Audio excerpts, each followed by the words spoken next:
So the Kartarpur Sahib corridor groundbreaking ceremony in Pakistan. India Today is the only channel to be reporting from ground zero. India Today Group's consultant editor Rajdeep Sardesai and group editorial director Raj Chingappa, they're both in Pakistan, and Rajdeep Sardesai has just sent us this report. Okay, we are here at the destination, 2.5 kilometers from here, Gurdwara Darbar Sahib, Kartarpur Sahib. So we are virtually at the very spot where the inauguration or the foundation stone will take place. As you can see, heavy security here, a journalist team, including Indian journalists, have just arrived here. We're told Imran Khan is expected shortly, and significantly, General Bajwa will be here. A clear sign that Pakistani civil military complex is working in sync, on the same page on this particular project. A lot of investment in terms of political capital of Imran Khan, and this 100 days will be complete of the Imran Khan government, and he wants to make this an attempt to suggest that he's ready to walk the extra mile with India. So it'll be interesting to see how the Indian side now plays it. But clearly Pakistan has invested much political capital. Interesting, the lush fields of Punjab around us as we will lead to Kartarpur Sahib. Manmohan Singh's village is not too far away from here if you drive from here to Islamabad. So there's a slice of history being created, a 4-kilometer corridor, 70 years, no breakthrough. Maybe today is the day we'll see a breakthrough. As you can see, the VVIP contingents then moving in. Clearly Pakistan, as I keep saying, has invested much more than India in the Kartarpur Sahib project. Reporting from Gurdwara Kartarpur Sahib, Rajdeep Sardesai for India Today. So Pakistan has invested in the Kartarpur Sahib corridor. Pakistan hasn't invested in the war on terror.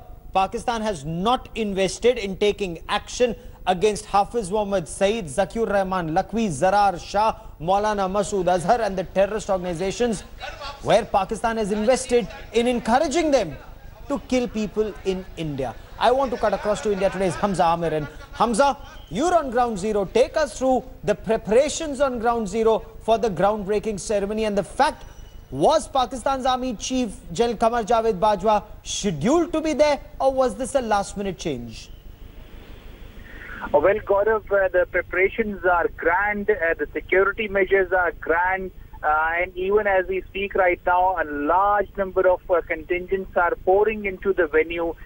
Even special arrangements were done for bringing Sikh Yatris from across the country to the Qatar.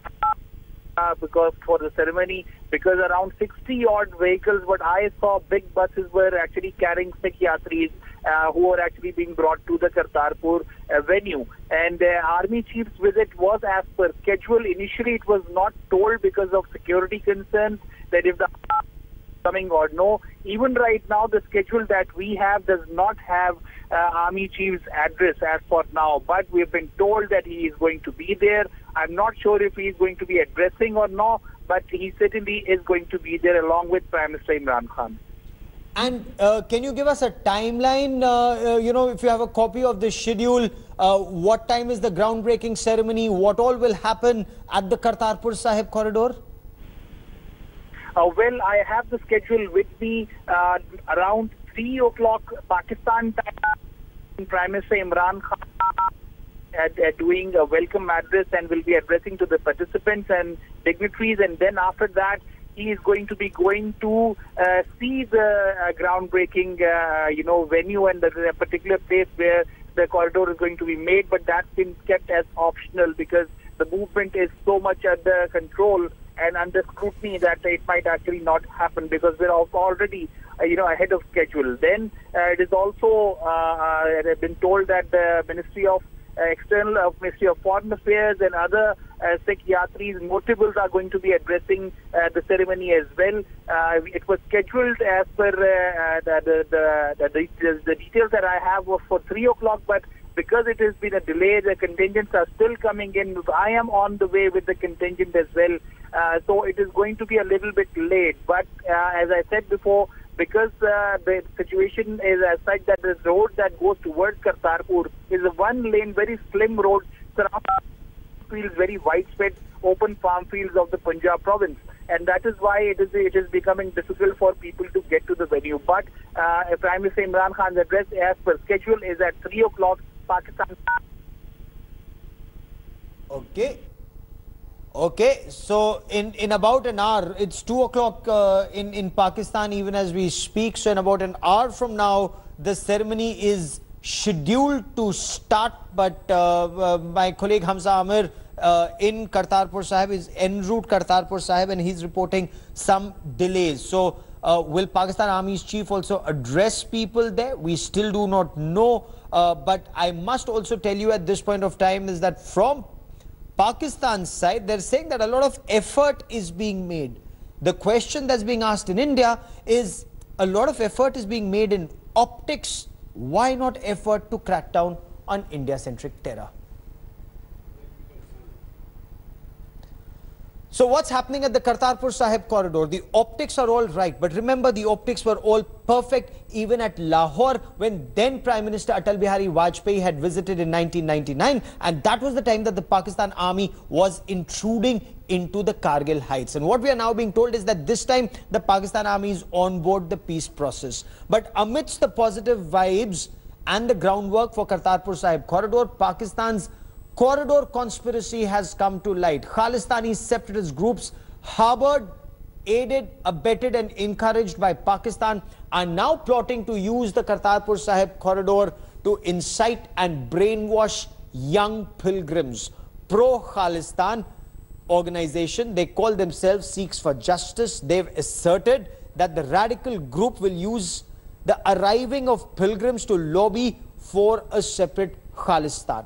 This so-called SFJ, they've added that they will sponsor 10,000 Indian Sikh pilgrims for the trip to Pakistan and then try and influence them for their so-called referendum 2020 push for Khalistan. Several pro-Khalistan pamphlets and posters have already been found not just at the Nankana Sahib Gurdwara in Pakistan but also at Darbar Sahib at Kartarpur.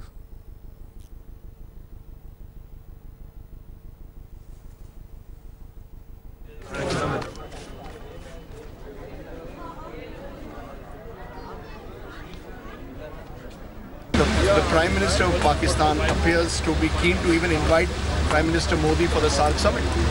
I mean, is this a serious invitation or is this again part of, somewhere trying to give the, trying to win the perception war? I think that, unless India has genuine concerns, so do you really expect India to accept this invitation? Pakistan has genuine concerns. Pakistani people have a genuine concern about what's going on in Kashmir. So primarily the issue is that Pakistan's desire to peace is in the interest of millions and millions of people in this region. It's not that, Indian politicians are obviously in a election phase and there's an election rhetoric that is moving India right now. But in Pakistan, there's a substantive effort to kind of move towards peace. In the biggest snub to Pakistan so far, India has refused to hold talks with Pakistan amidst Pakistan's desperate bid to end its SAARC isolation. Speaking in Hyderabad, External Affairs Minister Sushma Swaraj reiterated India's stance that terror and talks cannot go on together. She said a bilateral dialogue between India and Pakistan is possible only when Pakistan takes steps to address India-centric terror.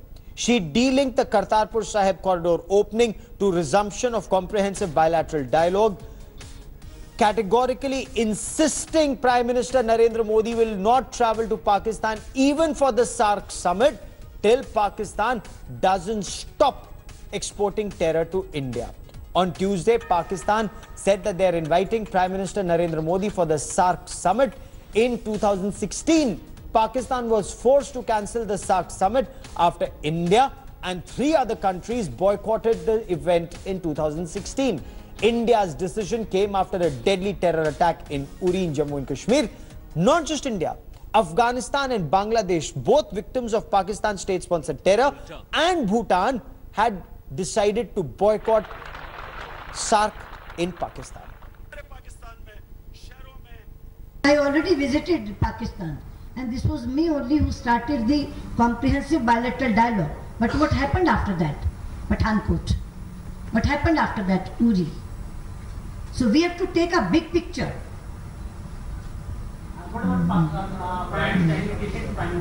So that invitation has already been given. But we are not responding to it positively because, as I said, that unless and until Pakistan stops terrorist activities in India, there will be no dialogue and we will not participate in SAARC. Thanks for watching the video.